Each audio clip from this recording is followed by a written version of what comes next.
말씀이 우리와 함께 날마다 만나는 성경 통독 일기 에제키엘서 43장에서 45장입니다. 주님의 영광이 성전으로 돌아오다. 43장. 그가 나를 대문으로 동쪽으로 난 대문으로 데리고 나갔다. 그런데 보라, 이스라엘 하느님의 영광이 동쪽에서 오는 것이었다. 그 소리는 큰 물이 밀려오는 소리 같았고 땅은 그분의 영광으로 빛났다. 그 모습은 내가 본 환시, 곧 그분께서 이 도성을 파멸시키러 오실 때 내가 본 환시와 같았고, 또 그 모습은 내가 크바르 강가에서 본 환시와 같았다. 그래서 나는 얼굴을 땅에 대고 엎드렸다.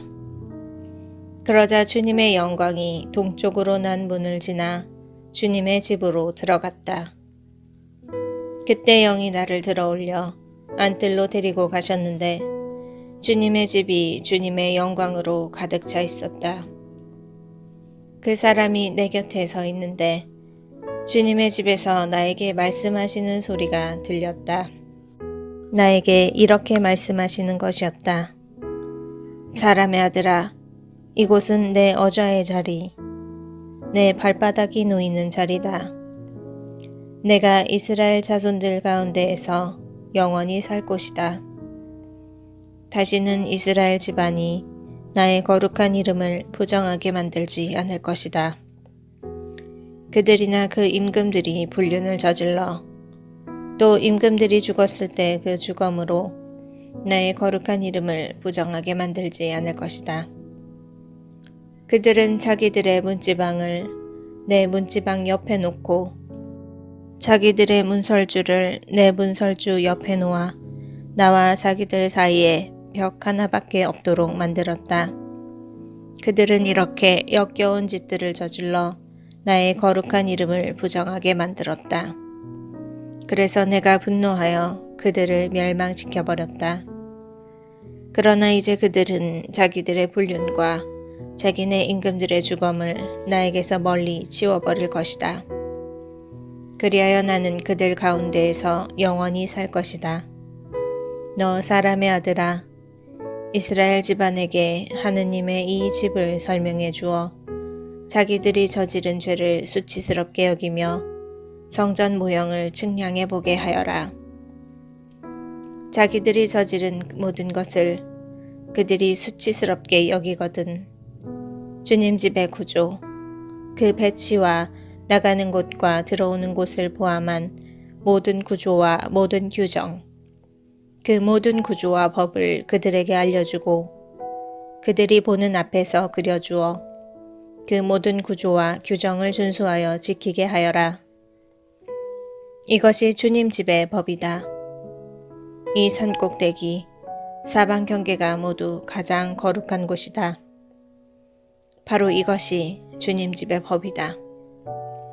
안뜰의 제단, 안마로 잰 제단의 치수는 다음과 같았다. 한 안마는 보통의 한 안마의 손바닥 너비를 더한 것이다. 제단의 도랑은 깊이가 한 안마, 너비가 한 안마이고 그 가장자리에는 빙 돌아가면서 한 뼘 되는 턱이 있었다. 제단의 높이는 다음과 같았다. 땅바닥에 있는 도랑에서 아래 받침의 윗면까지는 2안마이고 너비는 한 안마였다. 이 작은 받침에서 큰 받침 위까지는 4안마이고 너비는 한 안마였다. 제단의 화덕은 4안마 높이고 그 화덕에는 뿔이 4개 솟아 있었다. 화덕은 길이가 12안마, 너비도 12안마로서 4면으로 네모가 져 있었다.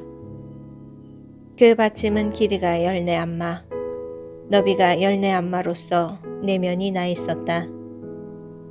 사방턱은 반안마이고 도랑은 돌아가면서 한 안마였다. 층계들은 동쪽에 나 있었다. 제단의 봉헌. 그분께서 또 나에게 말씀하셨다. 사람의 아들아, 주 하느님이 이렇게 말한다. 번제물을 바치고 피를 뿌릴 제단을 만드는 날에 지킬 제단의 규정들은 이러하다. 주 하느님의 말이다. 너는 차독의 후손들 가운데에서 나를 섬기려고 나에게 가까이 나아오는 레위인 사제들에게 속죄 제물로 황소 한 마리를 내주어야 한다. 그리고 너는 그 피를 얼마쯤 가져다가 제단의 네 뿔과 받침의 네 귀퉁이와 사방턱에 발라 제단을 정화하고 속죄하여라. 속죄 제물로 바친 황소는 가져다가 성전 밖 주님 집에 지정된 곳에서 태워라. 둘째 날에는 흠없는 수염소 한 마리를 속죄 제물로 바치고 나서 황소로 제단을 정화하였듯이 그것을 다시 정화하여라. 정화 예식을 마친 다음에는 흠없는 황소 한 마리와 양떼 가운데에서 흠없는 수양 한 마리를 바쳐라. 내가 그것들을 주님 앞에 바치면 사제들은 그 위에 소금을 뿌리고 주님에게 번제물로 바쳐야 한다. 너는 이래 동안 날마다 속죄 제물로 염소 한 마리씩 바쳐야 한다. 그리고 황소 한 마리와 양떼 가운데에서 순양 한 마리를 흠없는 것들로 바치게 하여라. 이렇게 이래 동안 제단을 위한 속죄 예식을 거행하여 그것을 정화하고 봉헌하게 하여라. 이 기간이 끝난 뒤 여드레째 되는 날부터는 사제들이 이 제단 위에서 너희의 번제물과 진교제물을 바쳐야 한다. 그러면 내가 너희를 기꺼이 받아들이겠다. 주 하느님의 말이다. 동쪽 대문의 용도 44장. 그 사람은 나를 성전 밖 동쪽으로 난 대문으로 다시 데리고 갔는데 그 대문은 잠겨 있었다. 그때 주님께서 나에게 말씀하셨다. 이 문은 잠가둔 채 열어서는 안 된다. 아무도 이 문으로 들어와서는 안 된다. 주 이스라엘의 하느님이 이곳으로 들어왔기 때문이다. 그래서 잠겨 있어야 한다. 다만 제후는 그가 제후이므로 여기에 앉아 주님 앞에서 음식을 먹을 수 있다. 그는 대문 현관 쪽으로 들어왔다가 다시 그 길로 나가야 한다. 성전 출입 규칙. 그는 다시 나를 데리고 북쪽 대문을 지나 주님의 집 앞으로 갔는데 내가 보니 주님의 집이 주님의 영광으로 가득 차 있었다. 그래서 나는 얼굴을 땅에 대고 엎드렸다. 그때 주님께서 나에게 말씀하셨다. 사람의 아들아, 내가 주님 집의 모든 규정과 법과 관련해서 너에게 일러주는 것을 모두 명심하여 눈으로 잘 보고 귀로 잘 들어라. 그리고 주님의 집으로 들어오는 곳과 성전에서 나가는 모든 곳을 명심하여라. 저 반항의 집안인 이스라엘 집안에게 말하여라. 주 하느님이 이렇게 말한다. 이스라엘 집안아, 너희는 온갖 역겨운 짓을 많이도 저질렀다. 너희는 마음에 할례를 받지 않고 몸에도 할례 받지 않은 이방인들을 들여보내어 내 성전에 머무르면서 나의 집을 더럽히게 하였다. 너희는 나에게 음식, 곧 굿기름과 피를 바치면서 이렇게 온갖 역겨운 짓을 하여 나의 계약을 깨뜨렸다. 너희는 나의 거룩한 물건들과 관련된 직무를 수행하지 않고 나의 성전에서 너희 대신 이방인들이 나를 위한 직무를 수행하게 하였다. 주 하느님이 이렇게 말한다. 마음에 할례를 받지 않고 몸에도 할례를 받지 않은 이방인은 누구도 내 성전에 들어올 수 없다. 이스라엘 자손들 가운데에 사는 어떤 이방인도 마찬가지다. 레위인들은 이스라엘이 나를 떠나 자기들의 우상을 좇으며 헤맬 때 나에게서 멀리 떠나갔기 때문에 그 죄값을 짊어져야 한다.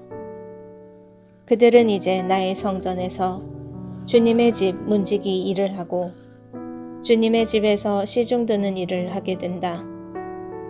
그들은 백성에게 번제물과 다른 희생제물을 잡아주고 백성의 시중을 들기 위하여 그들 앞에 준비하고 서 있어야 한다. 레위인들은 백성이 섬기는 우상들 앞에서 그들의 시중을 들어 이스라엘 집안을 죄짓게 하는 걸림돌이 되었기 때문에 나는 그들을 거슬러 손을 들고 맹세하였다. 주 하느님의 말이다. 그들은 자기들의 죄값을 짊어져야 한다. 그들은 사제직을 수행하러 나에게 다가오지 못하고 나의 모든 거룩한 제물, 곧 가장 거룩한 것들에 다가가지 못한다. 이렇게 그들은 수치와 더불어 자기들이 저지른 역겨운 짓들의 결과를 짊어져야 한다. 나는 그들을 주님 집의 직무를 수행하는 자들로 세워 그곳의 온갖 일, 곧 그곳에서 해야 하는 온갖 일을 하게 할 것이다. 사제들, 이스라엘 자손들이 나를 떠나 헤맬 때 자독의 자손들인 레위인 사제들은 내 성전의 직무를 준수하였으므로 나에게 가까이 나아와 나를 섬기고 내 앞에 서서 나에게 굿기름과 피를 바칠 수 있다. 주 하느님의 말이다. 그들은 내 성전에 들어올 수 있고 내 상에 가까이 와서 나를 섬길 수 있으며 나를 위한 직무를 수행할 수 있다. 그러나 그들이 안뜰 대문으로 들어올 때에는 아마포 옷을 입어야 한다. 안뜰 대문 안에서나 주님의 집 안에서 예식을 거행할 때 양털 옷을 걸쳐서는 안 된다. 머리에는 아마포 쓰개를 쓰고 허리에도 아마포 속바지를 입어야 하며 땀이 나게 하는 띠를 둘러서는 안 된다. 바깥들로 백성에게 나갈 때에는 예식을 거행할 때에 입었던 옷을 벗어 거룩한 방에 두고 다른 옷으로 갈아입어야 한다. 그렇게 하여 사제들은 자기들의 옷으로 백성을 신성한 기운에 닿게 하는 일이 없어야 한다. 그리고 사제들은 머리를 밀어서도 안 되고 머리카락이 길게 자라도록 내버려 두어서도 안 된다. 그들은 머리를 잘 손질해야 한다. 어떤 사제든지 안뜰로 들어갈 때에는 술을 마셔서는 안 된다. 그들은 이스라엘 집안 후손의 처녀가 아니면 과부나 소방 맞은 여자를 아내로 맞아들여서는 안 된다. 그러나 사제의 과부는 맞아들일 수 있다. 사제들은 거룩한 것과 속된 것을 구별하도록 내 백성을 가르치고 부정한 것과 정결한 것을 구별하도록 그들을 깨우쳐 주어야 한다. 소송이 일어나면 판관으로 나서서 내 법규들에 따라 판결을 내려야 한다. 또한 나의 모든 축일에 나의 법과 규정들을 준수하고 나의 안식일을 거룩히 지내야 한다. 사제들은 죽은 이에게 다가가서 자신을 부정하게 만들어서는 안 된다. 그러나 아버지나 어머니, 아들이나 딸, 형제나 시집가지 않은 누이를 위해서는 자신을 부정하게 만들어도 된다. 그 뒤 정결하게 된 다음에도 이래가 지나야 한다. 그런 다음 성소에 곧 그곳에서 예식을 거행하려고 안뜰로 들어가는 날에는 자기 몫으로 속죄 제물을 바쳐야 한다. 주 하느님의 말이다. 사제들에게는 상속 재산이 있다. 내가 바로 그들의 상속 재산이다. 너희는 이스라엘에서 어떤 소유지도 그들에게 주어서는 안 된다. 내가 바로 그들의 소유지다. 그들은 곡식 제물과 속죄 제물과 보상 제물을 먹는다. 또 이스라엘에서 바치는 완전 봉헌물은 모두 그들의 것이 된다. 온갖 종류의 모든 만물 가운데에서 가장 좋은 것, 너희가 바치는 온갖 종류의 예물은 모두 사제들의 것이 된다. 너희는 반죽한 것 가운데에서 가장 좋은 것을 사제에게 주어 내 집에 복이 내리게 하여라. 사제들은 새나 짐승 가운데 저절로 죽은 것이나 맹수에게 찢겨서 죽은 것은 어떤 것도 먹어서는 안 된다. 땅의 분할, 주님의 목, 45장. 너희는 제비를 뽑아 땅을 상속재산으로 나눌 때 그 땅의 한 부분을 거룩한 구역으로서 주님을 위하여 떼어 놓아야 한다. 그 길이는 25,000 암마, 너비는 2만 암마이다. 이 구역은 사방 그 경계안이 모두 거룩하다.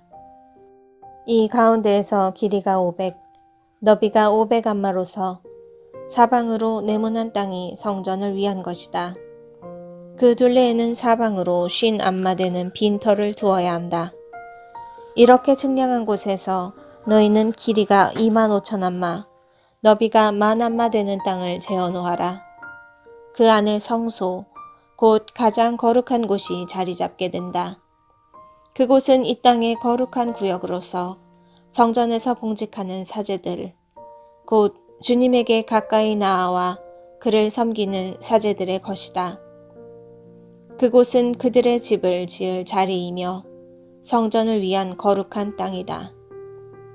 그리고 길이가 25,000안마, 너비가 10,000안마 되는 다른 땅은 주님의 집에서 봉직하는 레위인들의 것이다. 이것이 그들의 소유지로서 그들은 그곳에 성읍들을 세우고 살 것이다. 너희는 또 거룩한 구역과 나란히 너비가 5,000안마, 길이가 25,000안마 되는 땅을 도성의 소유지로 지정하여라. 그곳은 온 이스라엘 집안을 위한 것이다. 제후의 목. 거룩한 구역과 도성 소유지의 이쪽과 저쪽, 곧 거룩한 구역과 도성 소유지의 옆으로 난 지역은 제후의 것이다. 그 길이는 서쪽 면에서 서쪽으로, 동쪽 면에서 동쪽으로, 곧 이 땅의 서쪽 경계에서 동쪽 경계에 이르기까지 한 지파가 받을 몫의 길이에 상응하는 것이다. 이것이 이스라엘에서 그가 차지할 소유지다. 나의 제후들이 다시는 나의 백성을 학대하지 않고 이 땅을 지파에 따라 이스라엘 자손들에게 나누어 줄 것이다. 제후들에게 내리는 경고. 주 하느님이 이렇게 말한다. 이스라엘의 제후들아, 그만하여라. 폭력과 억압을 치워버리고 공정과 정의를 실천하여라. 내 백성을 수탈하는 일을 멈추어라. 주 하느님의 말이다. 너희는 바른 저울, 바른 에파와 바른 밭을 써야 한다. 에파와 밭은 용량이 같아야 한다. 한 밭은 10분의 1 호메르이고 한 에파도 10분의 1 호메르이다. 호메르가 기준이 되는 것이다. 한 세켈은 20게라이고 20세켈짜리와 25세켈짜리와 15세켈짜리를 합하면 한 미나가 된다. 재물에 관한 규정. 너희가 바칠 예물은 다음과 같다. 밀은 한 호메르마다 6분의 1 에파, 보리도 한 호메르마다 6분의 1 에파를 바쳐야 한다. 기름에 관한 규정은 이러하다. 한 코르마다 10분의 1 밭을 바쳐야 한다. 10밭은 한 호메르이고 10밭은 또 한 코르이기도 하다. 이스라엘의 가축대에서는 200마리 양떼마다 한 마리씩 바쳐야 한다. 이것들은 이스라엘 사람들을 위하여 속죄 예식을 거행할 곡식제물과 번제물과 친교제물이다.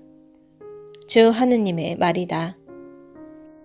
이 땅에 온 백성은 이 예물을 마련하는 일에 이스라엘의 제후에게 협력해야 한다. 축제와 초하룻날과 안식일에 이스라엘 집안의 모든 축일에 바치는 번제물과 곡식제물과 제주는 제후가 책임을 진다. 그가 이스라엘 집안을 위한 속죄 예식을 거행할 속죄제물과 곡식제물과 번제물과 진교제물을 바쳐야 하는 것이다. 성전 정화. 주 하느님이 이렇게 말한다. 너는 첫째 달 초하룻날에 흠없는 황소 한 마리를 끌어다가 성전을 정화해야 한다. 사제는 그 속죄 제물의 피를 얼마쯤 가져다가 주님 집의 문설주와 제단 받침의 내 귀퉁이와 안뜰 대문의 문설주에 바른다. 너는 초 1의 날에도 실수로 잘못을 저지른 사람과 모르고 죄를 지은 이를 위하여 그와 같이 하여라. 너희는 이렇게 주님의 집을 위하여 속죄 예식을 거행하여라. 파스카 축제. 너희는 첫째 달 열 나흔 날에 파스카 축제를 지내야 한다. 이는 이래 동안 지내는 축제로서 너희는 누룩 없는 빵을 먹어야 한다. 그날 제후는 자신과 이 땅에 온 백성을 위하여 황소 한 마리를 속죄 제물로 바쳐야 한다. 그는 이 축제를 지내는 이래 동안 주님을 위한 번제물을 마련하는데 이래 동안 날마다 황소 7마리와 순양 7마리를 흠없는 것으로 바치고 속죄 제물로는 날마다 수렴소 1마리를 바친다. 또 황소 1마리에 곡식 제물 1에파, 순양 1마리에도 1에파를 곁들여 바치는데 1에파마다 기름 1흰을 곁들인다. 초막절 7째 달 보름날에 시작하는 축제에도 제후는 이래 동안 속죄제물과 번제물, 곡식제물과 기름을 똑같이 바쳐야 한다.